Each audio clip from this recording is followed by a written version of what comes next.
এরপরে রোগী হাসপাতালে আমরা কেবিন পাই। কেবিন পাওয়ার পরে তার পরিবার 4-5 দিন পরে আসার কথা ছিল। তার বোনের সাথে অনেকবার যোগাযোগ করেছি, তার ভাবির সাথে যোগাযোগ করেছি, আপনাদের কাছেও ভিডিও শেয়ার করেছি, রেকর্ড করা ভিডিওতে, যে তারা কে থাকবে। রোগীর ভাই দেখাই দেয় তার বোন দেখাই দেয় তার ভাবি দেখাই দেয় যে ভাই আমি তো এই বাড়ির গার্ডিয়ান না, ঠিক আছে, এরকম এক একজন এক এক জায়গা দেখাই দেয়। এবং আমরা বলেছি যে আপনারা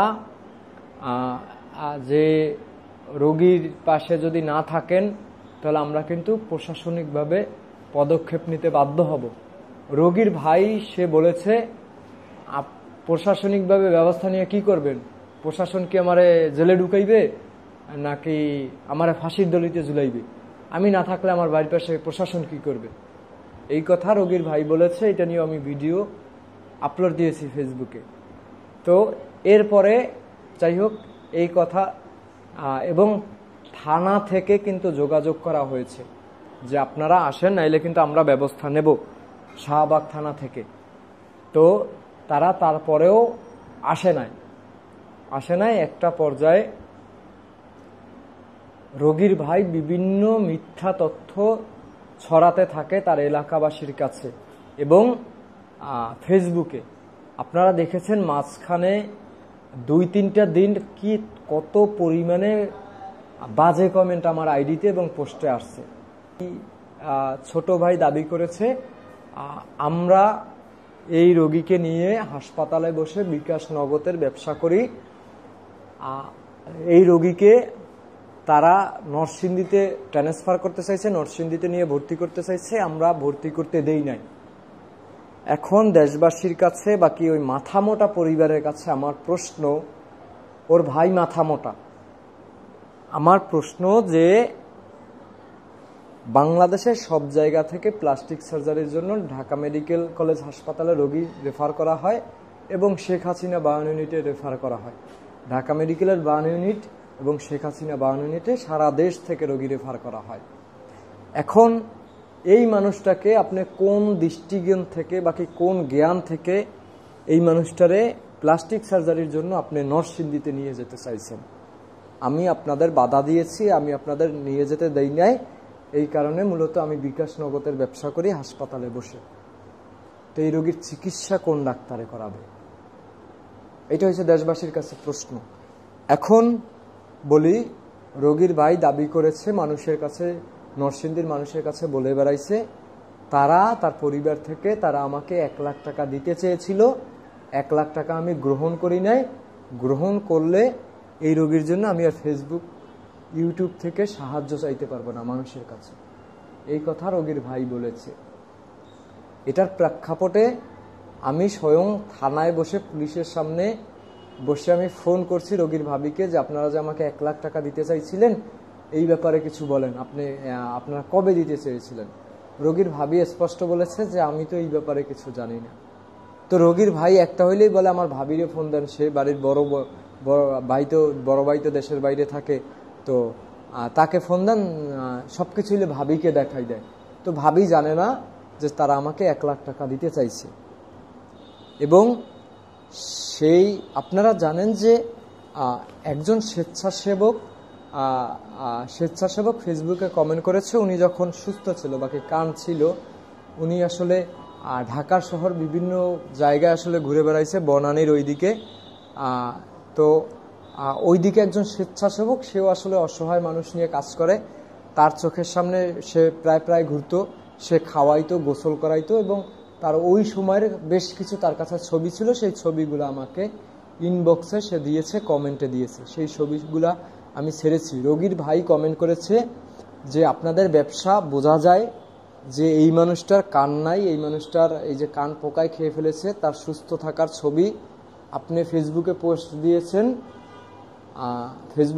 দিয়েছেন, তার মানে এই মানুষটার কান না থাকার পেছনে আপনারা কোনো না কোনোভাবে দায়ী। এবং আপনারা অবজারভেশন করেন, একটা রোগী এরকম হয়ে যাওয়ার পরে যে পোকায় খাইতে যতদিন লাগে ততদিন আপনারা অবজারভেশন করেন, তারপরে হাসপাতালে নিয়ে আসেন, তারপরে মানুষের কাছে সাহায্য চেয়ে আপনারা এইসব দেখাইয়া ভিডিও দেখাই আপনারা বিভিন্নভাবে সাহায্য তোলেন, এই কথা রোগীর ভাই বলেছে। রোগীর ভাই যেই স্বেচ্ছাসেবক রাস্তা থেকে নিয়ে আসা পর্যন্ত, এখন এই যে আজকে 27শে জানুয়ারি থেকে আজকে 10 এপ্রিল, যেই স্বেচ্ছাসেবক এখনও ভিডিও ক্যামেরাটা ধরে আছে, তার কাছে রোগীর ভাই প্রশ্ন করছে, আপনি রোগীর জন্য কি করেছেন? আপনি কয়দিন পোকা পরিষ্কার করছেন, কয়দিন হাগামুতা পরিষ্কার করেছেন? এই অধিকার তো আপনার এলাকা নরসিংদী এলাকার এমপিরও নাই। এই প্রশ্নটা করার আপনার এলাকা নরসিংদী এলাকার এমপির নাই, নরসিংদী এলাকার পুলিশ প্রশাসনের নাই, নরসিংদী এলাকার সেনাবাহিনীর যে প্রধান তারও নাই। আমি আজকে বলতেছি, এই প্রশ্নটা আপনি কিভাবে করেন? এই প্রশ্নটা আপনি কিভাবে করেন? যেই মানুষটা স্বেচ্ছায় 27শে জানুয়ারি থেকে আজকে 10 এপ্রিল পর্যন্ত তার সেবায় নিয়োজিত আছে, সেই মানুষটাকে আপনি কিভাবে প্রশ্ন করেন? আমাকে কিভাবে প্রশ্ন করেন আপনি রোগীর জন্য কি করছেন? আপনি যতটা করছেন না ততটা তার থেকে বেশি মানুষের কাছে সাহায্য তুলছেন, এইসব কথা বললে বেড়াইছে। তো আমার প্রশ্ন, তোরা কয়টা ইনজেকশন কিনে দিয়ে গেছিস সেই রোগীর জন্য? 6,924 টাকা দামের যে ইনজেকশন, কয়টা ইনজেকশন কিনে দিয়ে গেছো? 3 হাসপাতালের বিল পেমেন্ট করেছেন। কয়দিন আপনারা রোগীর হাগামুতা পরিষ্কার করছেন? এই প্রশ্নটা আমি শাকিল করতে পারি, যে স্বেচ্ছাসেবকরা পরিশ্রম করছে তারা করতে পারে, যে আপনারা পোকা পরিষ্কার করছেন বা কি পায়খানা প্রস্রাব পরিষ্কার করছেন, যতদিন না করেছেন তার থেকে আমরা বেশি করেছি। এই প্রশ্নটা আমি শাকিল করতে পারি, আমরা স্বেচ্ছাসেবকরা করতে পারি। রোগীর পরিবার কিভাবে আমাদের জিজ্ঞেস করে যে আপনারা কয়দিন পোকা পরিষ্কার করছেন, কয়দিন বাথরুম পরিষ্কার করছেন, কয়দিন সেবা করছেন আমার ভাই, সেই প্রশ্নটা কিভাবে করে? 1 সপ্তাহ থেকে 5টা টাকা আমাদের হাতে না দিয়ে সেই প্রশ্নগুলো কিভাবে করে, এটা দেশবাসীর কাছে আমি জানতে চাই। এই বিচার আপনারা করবেন। এই মানুষটা যেহেতু সুস্থ হয়ে যাচ্ছে, সুস্থ হয়ে গেছে, সেলাই খুললেই তার ছুটি দিয়ে দেবে, এই প্রশ্নগুলো আপনাদের কাছে। তো এরপরে আর কিছু আরও অনেক ঘটনা, এগুলো সংক্ষেপে বললাম। এবং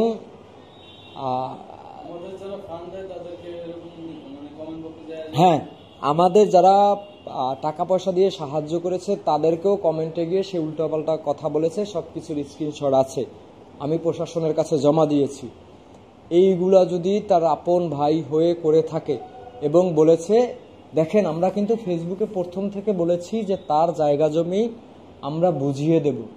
আমরা বলেছি যে সে মুসলিম নাকি বৌদ্ধ নাকি খ্রিস্টান নাকি হিন্দু নাকি ধনী নাকি গরিব, তার কি আছে এটা আমরা জানি না। তাকে একজন মানুষ হিসেবে রাস্তা থেকে তার চিকিৎসার জন্য হাসপাতালে নিয়ে আসছি। আমাদের অন্য কোনো তার সুস্থতা বাদে অন্য কোনো উদ্দেশ্য নাই। যেহেতু তার পরিবার পাওয়া গেছে, তার পরিবারের মধ্যে তার প্রতি ওইভাবে অনুভূতি দেখি নেই, বাকি এই মানুষটার বেঁচে থাকার জন্য তার বাড়িতে তো 1 বিঘা জায়গা পাইলেও সে তার বাবার সম্পত্তি পাইবে, সেই সম্পত্তিগুলো আমরা বুঝিয়ে দেব। রোগীর পরিবারকে এভাবেও বলা হয়েছে, এটাও রেকর্ড আছে, যে আপনাদের ফেসবুকেও বলেছি, সব কিছুরই রেকর্ড আছে, যে আমরা এই রোগীরে যদি কেউ দেখে রাখে তার ভাই বোনের মধ্যে, সে যদি কোনো জমি টমি পেয়ে থাকে, তার বাবার যে সম্পত্তিটা পাবে সেটা বিক্রি করে বাকি ওনাকে লিখিতপরিত করে দিয়ে, প্রশাসনের মাধ্যমে লিখিতপরিত করে দিয়ে দিলাম তার একজন ভাই বোনকে, সে এই মানুষটাকে সারা জীবন দেখে রাখলো। ঠিক আছে, এভাবে কিছু করা যায় কিনা এইটাই কিন্তু আমরা বলেছি। বাকি ওনার যে জমি টমি আছে এগুলা বিক্রি করে ব্যাংকে ফিক্সড ডিপোজিট করে যে এই মানুষটাকে সারা জীবন দেখে রাখবে, ওই টাকার ইন্টারেস্টগুলো দিয়ে ওই মানুষটা চলবে।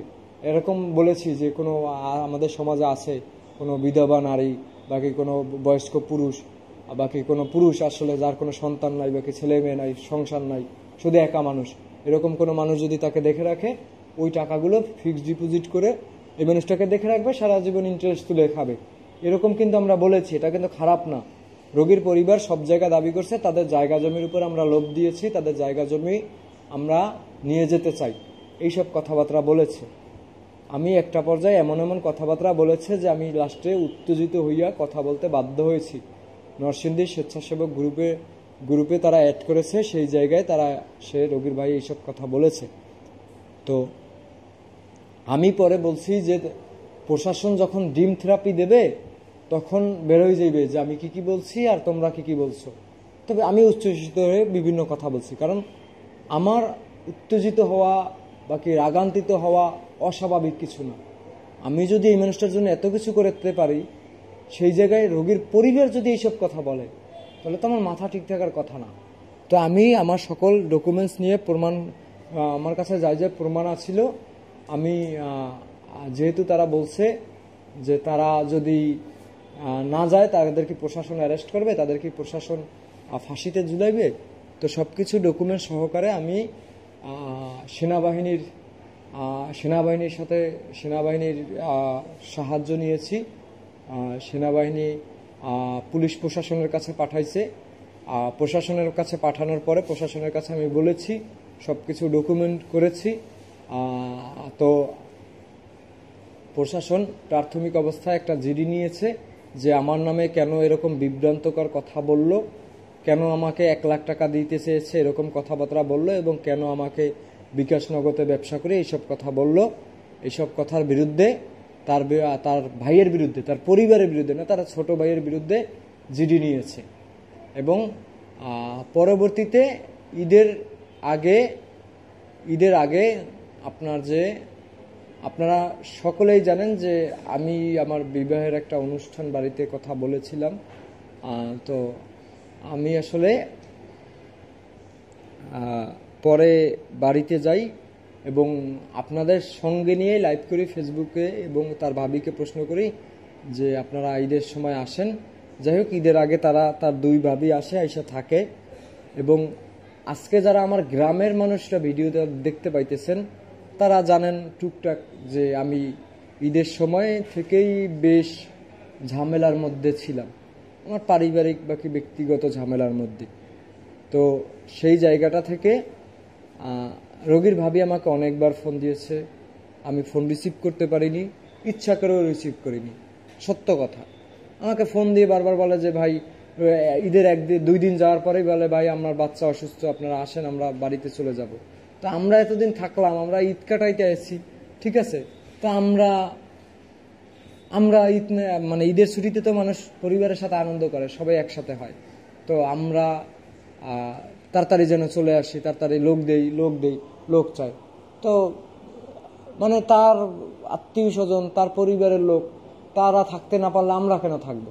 এই জিনিসটা তো আমাদের মধ্যে আসতে পারে না, আসতে পারে। তো আমরা ইচ্ছাকৃতভাবে ফোন ধরি নাই। এটার পিছনে ওই যে আমার 1 লাখ টাকা দিতে চাইছে এবং আমার নামে যে মিথ্যা তথ্যগুলো ছড়াইছে, কিন্তু রোগীর কিন্তু কোনোখানেই চিকিৎসা বন্ধ নয়, তার চিকিৎসা চলমান। এখন রোগীর ভাবি আমাকে জিজ্ঞেস করেছে যে ভাই জিডি কেন করলেন, থানার ব্যবস্থায় কেন গেলেন। আমি যখন হাউ মাউ করে রোগীর পাশে লোক লাগবে আপনাদের এতবার ফোন দিলাম, আপনাদের এত অনুরোধ করলাম, তখন আপনাদের কোনো মাথা ব্যথা ছিল না। আপনারা বলেছেন কি প্রশাসন কি আমাদের অ্যারেস্ট করবে নাকি ফাঁসিতে ঝুলাইবে। তো এইসব কথাবার্তা শোনার পরে আমাদের আসলে আর ধৈর্য নাই আপনাদের সাথে ওইভাবে কথা বলার। এই মানুষটা সুস্থ হইলে প্রশাসন যেটা করে প্রশাসন করবে, আমার এত দায়িত্ব নাই। আমি চিকিৎসা সম্পূর্ণ করে তাকে প্রশাসনের হাতে দিব। প্রশাসন যেটা করতে পারে সেটা প্রশাসনের বিষয়, ঠিক আছে। প্রশাসন আপনাদের বুঝাই পারে, প্রশাসন আপনাদের কাছ থেকে টাকা খাইয়ে পারে, প্রশাসন আপনাদের পাশার উপরে রোগীর বাইরে মাইরে পারে, সেটা প্রশাসনের দেখার বিষয়। কিন্তু আমার কথা হচ্ছে, উনি যে বাজে কমেন্টগুলো করেছে, উনি যে মিথ্যা যে যৌক্তিক দাবিগুলো, মিথ্যা যে কথাগুলো বলেছে, আমাকে 1 লাখ টাকা দিতে চাইছে, আমি নেই না, আমি বিকাশ নগদের ব্যবসা করি, এইগুলা তার প্রকাশ্যে ভিডিও ক্যামেরার সামনে এসে ক্ষমা চেতে হবে। ক্ষমা যদি না চায় দেশবাসীর কাছে কৃতজ্ঞতা প্রকাশ করতে হইবে যে আপনারা যারা করেছেন আমরা ব্যর্থ, আমার ভাইয়ের জন্য আমরা কিছু করতে পারিনি, আমরা ব্যর্থ। আপনারা যেটা করছেন আপনাদের ঋণ আমি শোধ করতে পারবো না, এইসব কথা বলে যদি ভিডিও না আসে এবং প্রকাশ্যে হাত জোর করে তার ভাইয়ের কাছে ক্ষমা চাইবে, বাকি স্বেচ্ছাসেবক যারা আছে যে মিথ্যা অপবাদগুলো বলছে, আমি যেই কথাগুলো বোঝাইতে চাইছি এইগুলার প্রতি ক্ষমা চাইবে। যদি ক্ষমা না চায়, এই মানুষটার চিকিৎসার জন্য যেই টাকা খরচ হয়েছে সেই টাকা অ্যাটাচড করার পরে আমি আজকে লাইভে বলবো, আমি যা বলার অ্যাটাচড করে যা খরচ হয়েছে এই ডকুমেন্ট ওনার রাস্তায় পড়ে থাকার এখনকার বর্তমান অবস্থা এবং আমার কাছে যে রেকর্ড আছে, একেবারে ঢাকা সুপ্রিম কোর্টে সরাসরি যে মামলা করা হবে। এবং এই রোগীর পিছনে যেই কয় লক্ষ টাকা খরচ হয়েছে, 6 লাখ বলেন, 7 লাখ বলেন, বাকি 10 লাখ বলেন, যেটাই বলেন না কেন, যেটা খরচ হয়েছে সেই টাকা রোগীর পরিবারকে বুঝাই দিতে হবে প্রশাসনের কাছে, বাকি আমার কাছে। ঠিক আছে, এই টাকা, এই খরচ সমপরিমাণে টাকা বুঝাই দিতে হবে।